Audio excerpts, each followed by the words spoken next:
Here we are going to discuss about the echocardiography for the pericardial disease. Now we will discuss about the first anatomy of the pericardium. That is very important. Actually, this is formed with the two layers. First is fibrous layer and second is a serous layer. And serous layer is formed by the furthest one into two parts. It is a visceral layer. It is just above the myocardium, and second is parietal layer. It's just below the fibrous pericardium, and between these serosal layers, you can say parietal and the basal layer, there is a fluid which is called as pericardial fluid. At approximate, in adult, it is approximate 20 to 50 ml is present.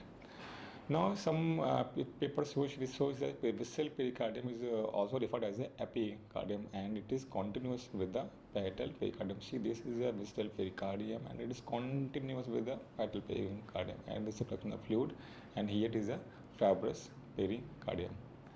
Next, due to the reflections of these serosal layers, there is some sinuses and the recesses form, in which the transverse sinus and the oblique sinus is very important. We can see in the echo, and the fluid is also sometimes get collected over here and we easily identified.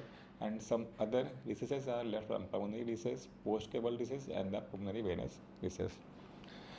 Parietal pericardium is supplied by the thoracic aorta, right and left pericardiophrenic arteries. It is a branch of the internal mammary arteries and are responsible for the blood supply of the whole pericardium. And venous drainage to the ejaculation vein, to the superior vena cava or the brachiocephalic vein, and it is inhibited by the two phrenic nerves. How this is the pericardial fluid, how the pericardial fluid is formed between these serosal layers. Actually, there is a hydrostatic pressure present more in the epicardium and less in the pericardial cavity. And second is colloidosmotic pressure, which is more in the epicardium and less in the pericardial cavity. It is a negative pressure and it is a positive, in which the net gradient is approximately 2 to 10 mm of Hg. So this is a pressure net which allows the fluid collection in the pericardial cavity, and this fluid help in the you can say play as a role in the inflammatory as anti-inflammatory and also the fibrinolytics and frictionless side of the myocardium, and is also gives the mechanical protections and limit the chamber distension, and also exert the hemodynamic effect of atria and ventricles, and also responsible for the intraventricular interdependence. Here we can say 2 to 10 mm of Hg. We just remember this 10 mm of Hg is a limit.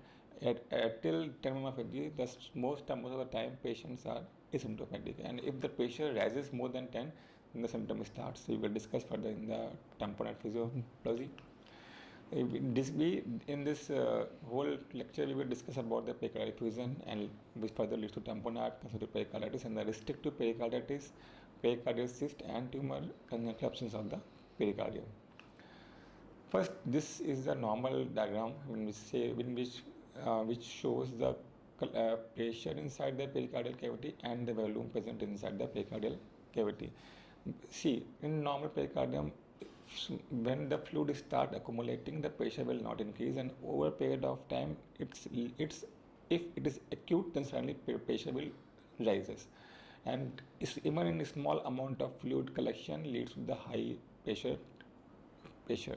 Similarly, if the fluid collection is overloaded, maybe because if your pericardium is remodeled, or you can say disease is chronic, and there is a chronic volume overload inside the pericardial cavity, then the stability or you can say remodeling of the pericardium occur, and this remodeled pericardium is very, very distensible and will distend, and it will allow the accumulation of the fluid till 400-500 ml, and after that pressure will rise, and later and the pressure rise suddenly, it causes gives the tamponade physiology. See, this is a diagram video in which show this is a transgastric view in the TE, which show this is the LV and the RV, and this is the pericardial fluid inside the pericardial cavity, and this is the fibrinous strand present in the pericardium, and this shows it is maybe due to the chronic effusion inside the pericardial cavity. Second, we will discuss about some recommendation for the diagnosis of the pericardial effusion.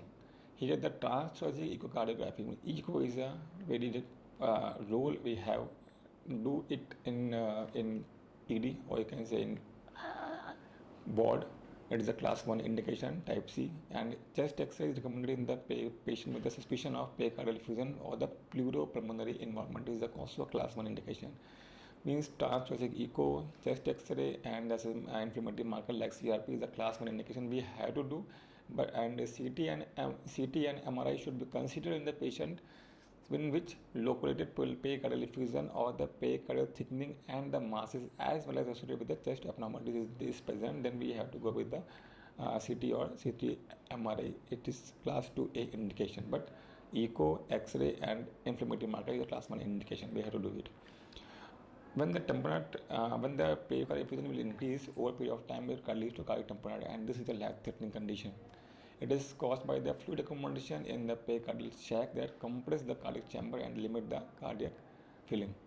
In advanced stage, it is characterized by the elevation in the and equalization of the cardiac diastolic and the pericardial pressures, reduce the cardiac output, and exaggerated inspiratory decrease in the systolic blood pressure more than 10 mm of Hg, known as pulsus paradoxus. Normally, during inspiration, the pressure will decrease, but not less than 10. But if it is more than 10, it is called as pulsus paradoxus, and we will see on the echo and also on the arterial line, invasive arterial lines. But always remember, pulsus paradoxus is not a diagnostic for this cardiac tamponade. It can show it may be there, but it is not always 100% cardiac tamponade is there. It is also present in the marked dyspnea or patient with COPD, or you can say pulmonary embolism, significant AR, or in patient with an increased LVTP or ASD is present. Then you can see the pulsus paradoxus. See, this is the diagram shows the interpericardial and the interthoracic pressure dissociation, which shows how the interthoracic pressure changes and interpericardial pressure changes affect the filling of the heart. This is a normal diagram in which we are showing that interthoracic pressure shown in this diagram is during inspiration and the expiration, and this is the interpericardial pressure, this diagram, and here the pulmonary wedge pressure. See, during the inspiration, the pressure will decrease intrathoracically, because if the inspiration is a negative, we create a negative intrathoracic pressure inside the thorax, which causes the fall in the interpericardial pressure according to the intrathoracic, and same amount decreases with the pulmonary wedge pressure, or you can say LA pressure from, you can say, venocardiac filling. So venocardiac filling from the pulmonary wedge is also decreases during the inspiration, but the gradient between the this LA and, you can say, pericardial pressure is remain constant during the inspiration and the expiration. That is why the filling is continued and pressure changes is less than 10 Hg. But see, in this diagram, tamponade physiology, the intrathoracic pressure will decrease same as usual, but the intrapericardial pressure will not decrease. Even if it increase, it normally is more than now it is reaches upper limit 10, and after the indicating the negative intrathoracic pressure, the pericardial pressure will decrease very small, but the pulmonary wedge pressure, you can say venocardiac gradient, decreases. That is why that leads the even abolish of the gradient, but during the time of inspiration. Means during the inspiration, the fluid, the blood goes from the pulmonary capillaries to the pulmonary vein and to the LA is very much less. That is what we can see in the echo, or you can say in the arterial line. That is causes, you can say, pulsus paradoxus. This negative intrathoracic pressure is not transmitted to the pericardial patient. Now, tamponade, as fluid accumulates in the pericardial sac, the pericardial pressure rises, and the systemic and the pulmonary venous pressure must increase to maintain the cardiac filling.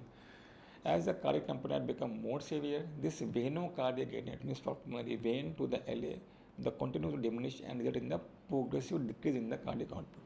Even mild cardiac tamponade, like typically pulmonary pericardial effusion pressures less than 10 Hg, is frequently asymptomatic, but if it is more than 15 mmHg, it results in the tachycardia and the marked dyspnea, because cardiac filling will start decreases, cardiac output will decrease. So to maintain the cardiac output, the heart will increase the heart rate, tachycardia occur when it is the compensating mechanism. But when the compensating mechanism are exhausted, preload becomes insignificant and to sustain the cardiac filling, then coronary and the systemic perfusion decreases and abrupt drop in the heart rate and the blood pressures occurs, and this is the time where the cardiac arrest is going to imminent, or you can say that in last. So the patient with the tamponade with having low heart rate and low BP means there is an emergency. You have to do something at that time. Either surgery, either pericardial synthesis, or something you have to do it at this time.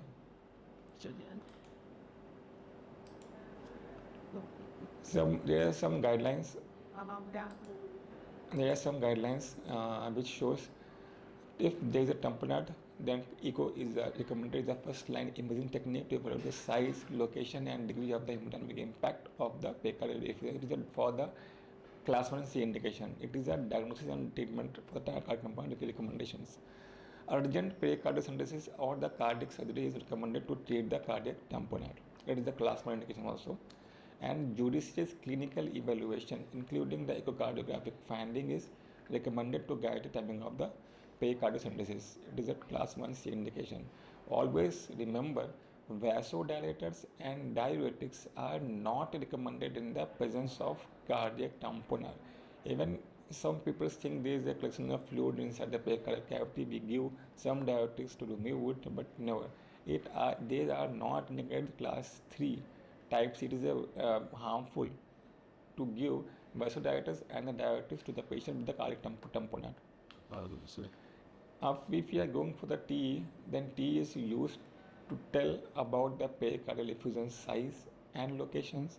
Or if there is a effusion because of inflammation or myocarditis or pericarditis, then we also see the wall motion changes if the myopericarditis is there, and we have to quantify the effusion. If this is less than 10 mm echo-free space in the diastole, it is a small, and approximate 10 echo-free space in the diastole, it is a medium. Large is 20 mm echo-free space in the diastole, and if it is more than 20, it is called as with echo-free space in the diastole with compression of the heart, it is very large. Watch. Then there is some sign what we see in the T. We can see swinging of the heart as seen in the previous video. The heart is swinging inside the pericardial cavity, or you can say pericardial fluid. Second is the early diastolic collapse of the right ventricle we can see, and also the late RA collapse, RA systolic collapse, and abnormal ventricular septal motion we can see. Exaggerated respiratory variability, more than 25% in the mitral inflow velocities, and inspiratory decrease and expiratory increase in pulmonary and the venous diastolic forward flow. Also, the respiratory variations in the ventricular chamber sizes is present.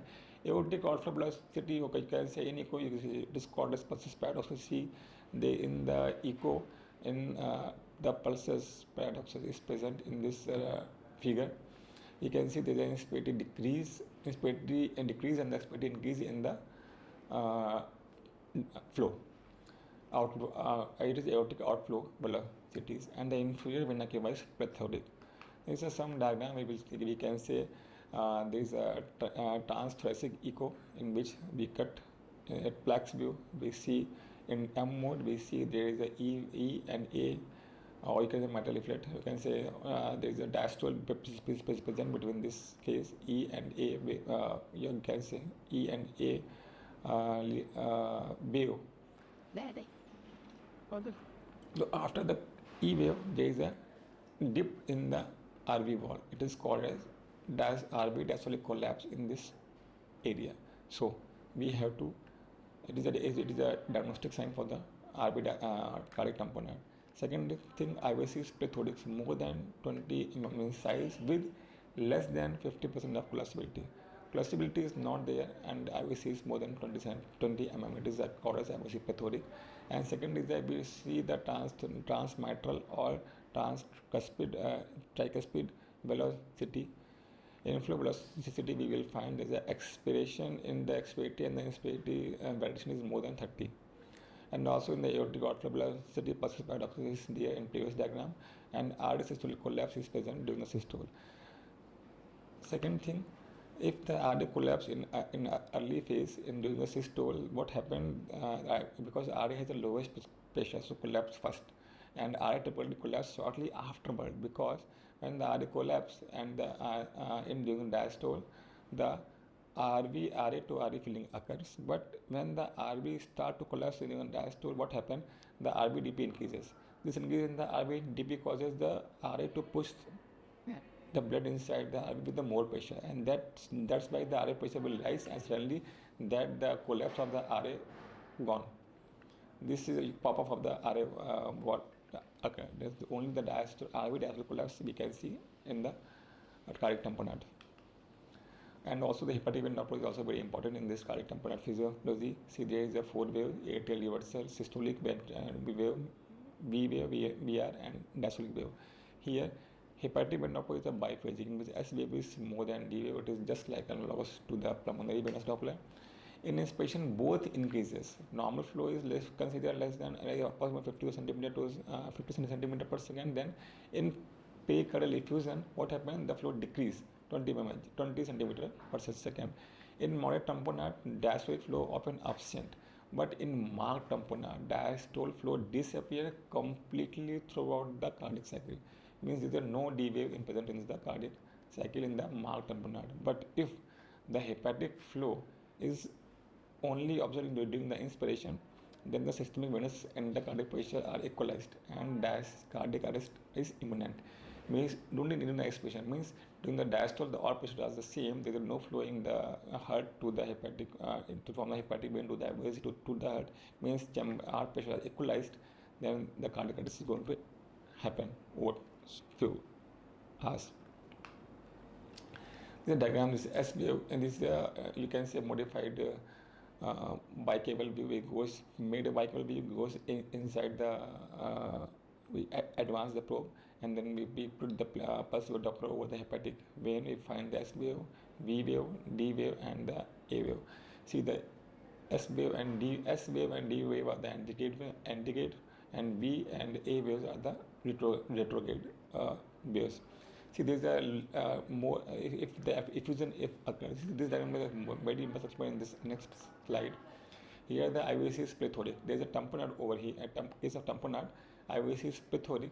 Hepatic vein is there. See, the stasis, you can say echogenicity is increased in the IVC also.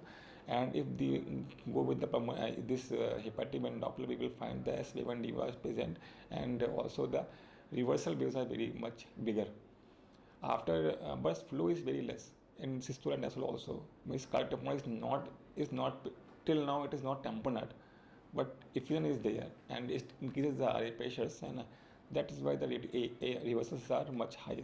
But after the post drainage, after do pericardial synthesis, we will find the S wave and D wave are present, but the AR is also reversal is also still high. But after the post pericardectomy, see, the S wave and D wave increases, the AR is very less. So it is very, this topic also helps in prognosis of the, you can say, surgical excision, how much it is good or not, and you can, basis on the hepatic vein Doppler, we can say it is good. If there is some relief to the patient after doing the surgery. See, concentric pericarditis, we will discuss about the concentric pericarditis now. So to define the acute pericarditis, there are 4 criteria in which 2 should be present. First is pericarditis, chest pain, pericardial rub, new widespread ST elevation on the PR, depression on ECG, and lastly the pericardial effusion, new or worse. Additional supporting findings are there. There is an elevation in the marker of the inflammation, CRP, ESR, and the WBC count. Second is evidence of the pericardial inflammation by an imaging technique or CT or MRI. Incessant pericarditis means pericarditis lasting for more than 4 to 6 weeks but less than 3 months without remission. Recurrent means recurrence of the pericarditis occurs after a documented first episode of acute pericarditis and a symptom-free interval of 4 to 6 weeks or longer. And chronic pericarditis, it is defined as a pericarditis lasting for more than 3 months. Here there is a recommendation for the diagnosis. The ECG is recommended in all patients with the suspected acute pericarditis, the class 1C indication. Transthoracic echo is recommended in all patients with the suspected acute pericarditis, the class 1C indication, and chest X-ray is recommended in all patients with suspected acute pericarditis, the class 1C indication. And lastly, assessment of the marker of the inflammation like CRP and the myocardial injury like CK and the troponin is recommended in the patient with the suspected acute pericarditis.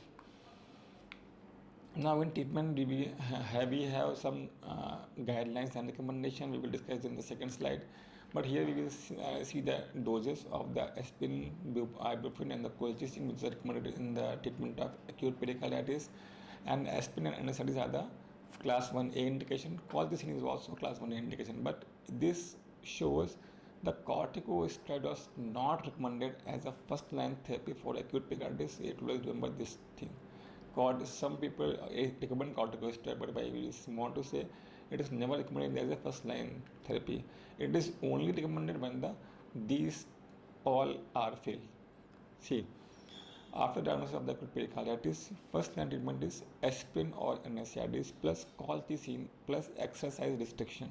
After that, second line is low dose corticosteroids only if in case of contraindication to aspirin or NSAIDs or colchicine and after exercise, after exclusion of the infection, then only you can recommend low dose corticosteroid. In recurrent pericarditis, same aspirin, NSAIDs, colchicine and exercise exclusion is the first choice, and low dose only after aspirin, NSAIDs, colchicine and after infection rule out. And third line is IV immunoglobulins or anakinra or the azathioprine, and fourth is last resort is pericardiectomy. See, there is a constitutive physiology in which what we are saying, see that during the inspiration, the negative in the thoracic pressure created inside the thorax. What happened? The flow in this right side increases and the septum will be moved toward the left side. It is called ventricular interdependence, visible in this video also we will see. It is called ventricular interdependence. And see, the hepatic vein flow increases, tricuspid velocity increases, and the pulmonary vein flow decreases, and pulmonary mitral transflow is also decreases. But in expiration, the pulmonary vein flow increases because of increased flow in the left side. We will see this video in which during the inspiration, lungs expand. And what happened?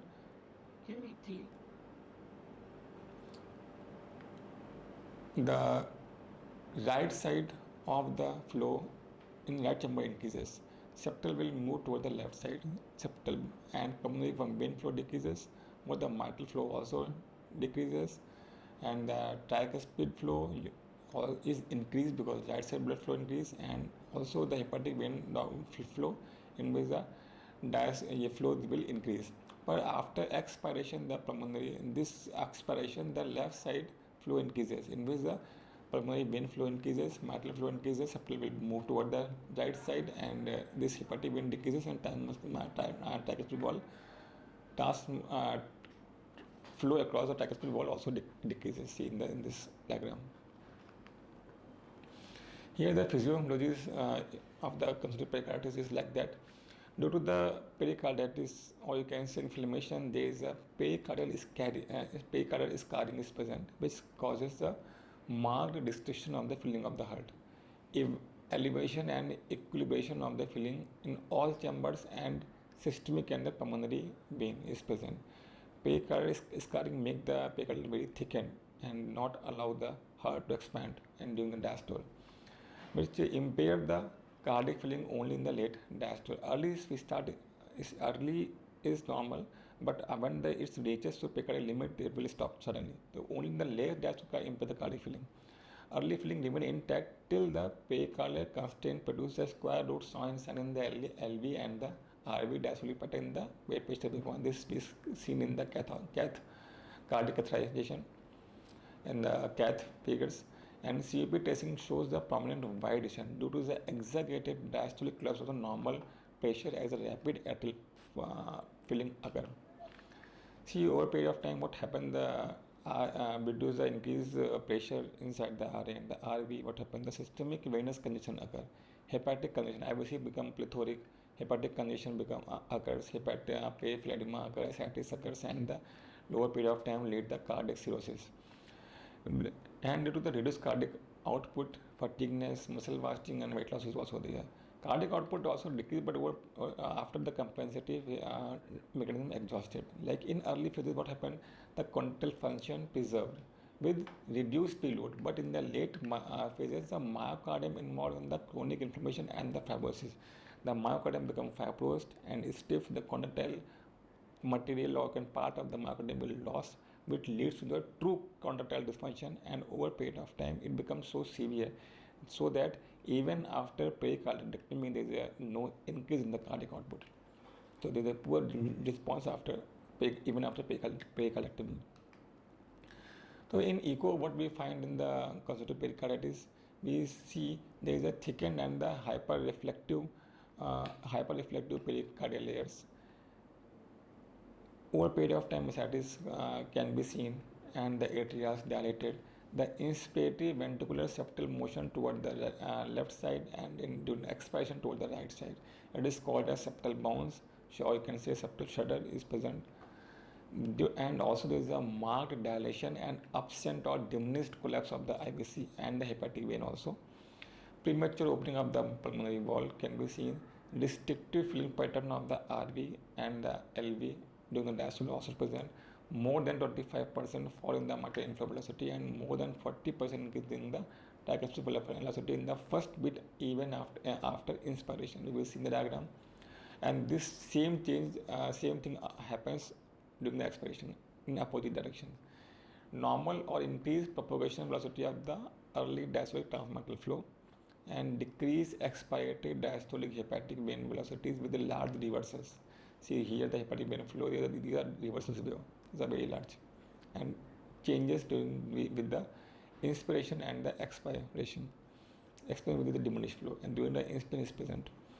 Normal or increased mitral annular velocity more than 7 cm per second at tissue Doppler, and there is a due to the myocardium pericardium is inflamed and there is a lateral wall of the heart is annulus. We can say stick with that pericardium. So the movement of the lateral pericardium, lateral wall of the heart will decrease, and this is compensated by increased movement in the medial septum or middle part of the annulus of the mitral wall. So sometime we will see there is a annulus reverses in the echo on tissue Doppler.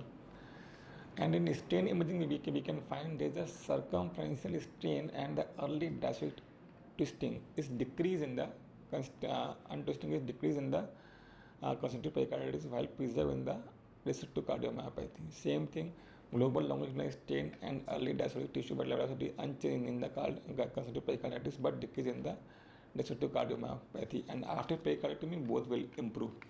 But generally we can say there is a global strain more in constriction in the circumferential direction. During CP you can say circumferential direction is more decreased, and in RCMP longitudinal direction in longitudinal direction the strain will decrease. For to understand the diastology of the LV, we have the echo plus ECG, and also we have the attached respiratory to the echo machine. We can see the change in the echo or pulses in which phase of the cardiac cycle, and also with the which phase, inspiration or the expiration. This is a diagram which shows which has the ECG, echo, and also there is a respiratometer, in which we will see after the inspiration start the first E wave, and after the expiration begin the first E wave. There is a difference in the E of first inspiration and E of first expiration, first beat of expiration. If difference is more than 25%, there is a sign, there is a positive finding for the CP. Same thing in tricuspid valve, first wave, first beat after the inspiration and first beat after the expiration. Difference is more than 40. Second thing, first beat after inspiration in pulmonary vein and after expiration in the pulmonary vein. Same diagram, and same as a hepatic. First beat after expiration, first beat after expiration. There's a lot of difference between this flow. See, in this it is a normal heart, and it's a impaired relaxation myopathy. This is a constitutive pericarditis, and this is a medial movement is more as compared to lateral wall, because this because of stick of the lateral wall to the pericardium. and this is a normally lateral annulus is more mobile as compared to the medial wall. See, this movement is the same, even this is more as compared to this one. This is a tissue Doppler, and this is very less movement of the medial wall as well as the lateral annulus of the mitral. Here we see there is an exaggerated motion of the medial annulus and less movement of the lateral wall. It is called as annulus reversus. In constitutive analysis pericarditis, there are differences, a lot of differences, physical sign, ECG, X-ray and echo, cardiac and CT MRI, we will discuss in the echo only. The septal bounce is present in the constitutive pericarditis, but it is not in the restrictive cardiomyopathy. Small LV with large atria, possible increased wall thickness is present, but not septal bounce as in the CP, but can be seen, but not as diagnostic for the RCMP. Pericardial thickening and the calcification is present in the pericarditis, constitutive pericarditis, but not in the restrictive cardiomyopathy. Here the respiratory variations of the mitral peak E velocity is more than 25% and the pulmonary venous Doppler D velocity is more than 20%. Here the E by A ratio is more than 2 and the short distillation time of the EVO.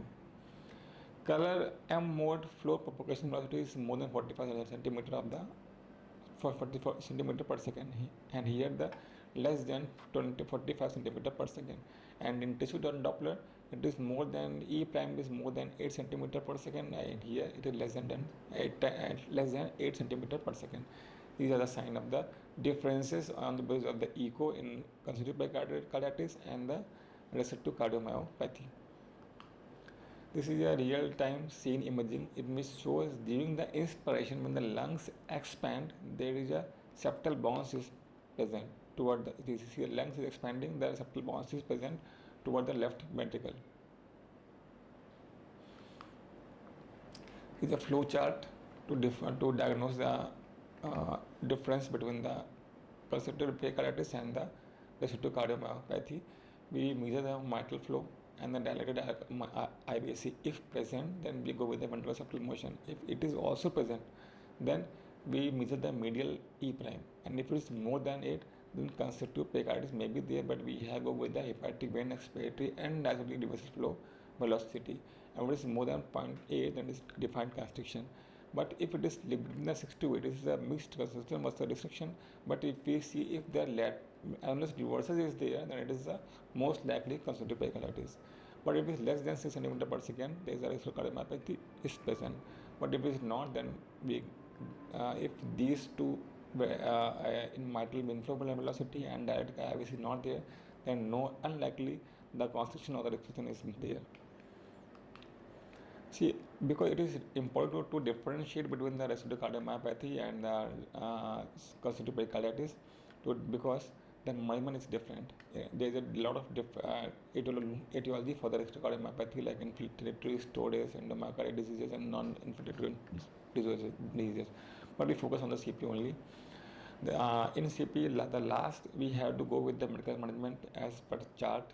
What is first line therapy, second line therapy, and third and fourth. And lastly, that we do with the pericardiectomy if the medical management is reflected with the treatment. Then pericardiectomy is the last choice. We do with the median sternotomy or the bilateral thoracotomy. LV should be freed first to avoid the RV distension during the pericardiectomy. And thick epicardial scar is present, then we have, and it is not going to, if it not removable, then we create a grid pattern over the thick epicardial scar crossing 1 to 2 centimeter apart. Once it frees from the epicardium, then exceeds using the low echocardiography to achieve the hemostasis. The operative mortality is very high if the UNMICRC gate is 4 and 46% is there. Since early it is less, then as much as the patient, the UNMICRC gate increases, the mortality also increases in the pericardiectomy patients.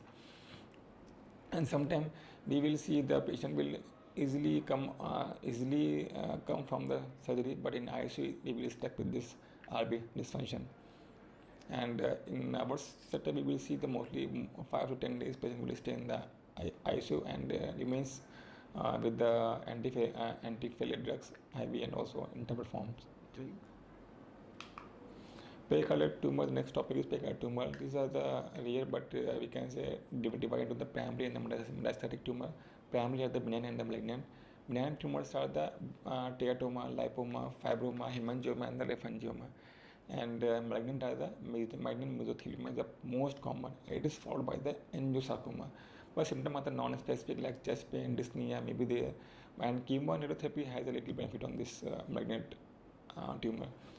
Metastasis come from the lymphoma, melanoma, and also from the lungs and breast cancer nearby. They metastatically moves to and involve the pericardium. In pericardium, you can say in echo we can find the echo dense area, or you can say diffuse pericardial thickening or non-mobile mass present in the pericardial cavity inside or outside.